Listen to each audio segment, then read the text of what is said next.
In today's video, we are going to go over some less known programming language softwares that you can use in your classroom. This video will contain both block-based and text-based options. Let's get started first up with the block-based options. And as we go through these different softwares, they are not in any particular order. Starting off with one of my favorites, we have MakeCode Arcade. MakeCode Arcade is a place where students can create retro-style block-based games. MakeCode Arcade is made by Microsoft and has many different tutorials as well as skill maps that allow students to build on their skill sets to build different types of games.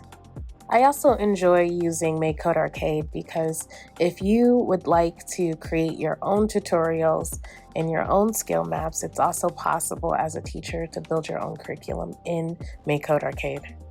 Next up, we have the BBC Microbit. This programming language and software provides a great foundation for students to learn about physical computing. The Microbit is a great foundation for learning physical computing by either using the virtual editor or buying the affordable Microbit computing device. It's a small, compact device that has LED lights, buttons, and different sensors on the actual device. A bonus is this new Microbit text-based editor teaching students how to use and write code in Python.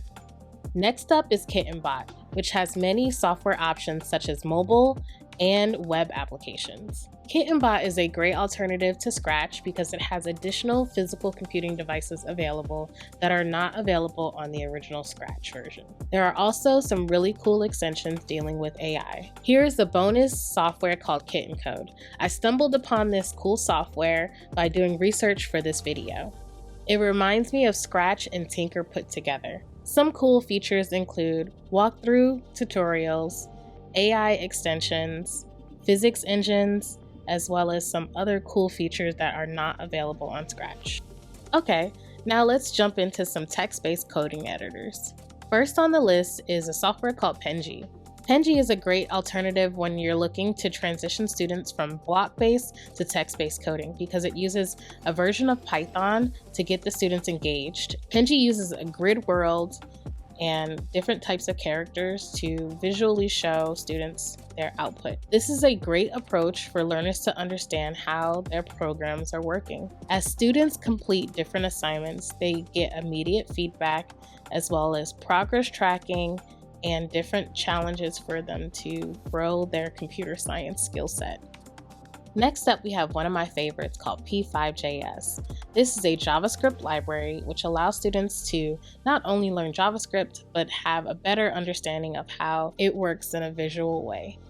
What I really like about teaching with P5.js is the interactivity. So I teach them how to make clicking interactions, make automatic interactions. So here are some samples of some of the things that my students have done over the years.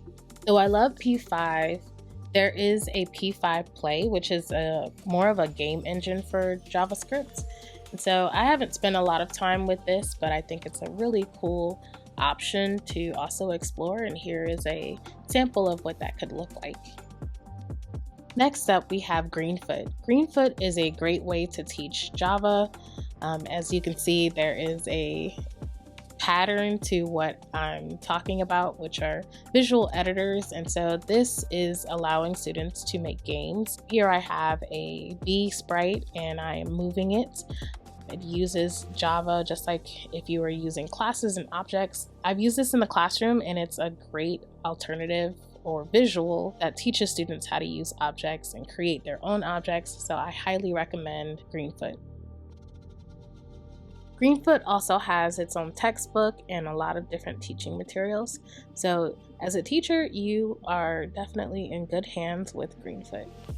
A bonus is Stripe. I stumbled upon Stripe while doing research, and these are also by the makers of Greenfoot. It is a Python visual editor. It also has Microbit in there. Check out this cool visual editor for students to be able to identify different components of the Python language. That's all I have for today, but if you like this video, please like, comment, and subscribe, and I'll see you in the next one.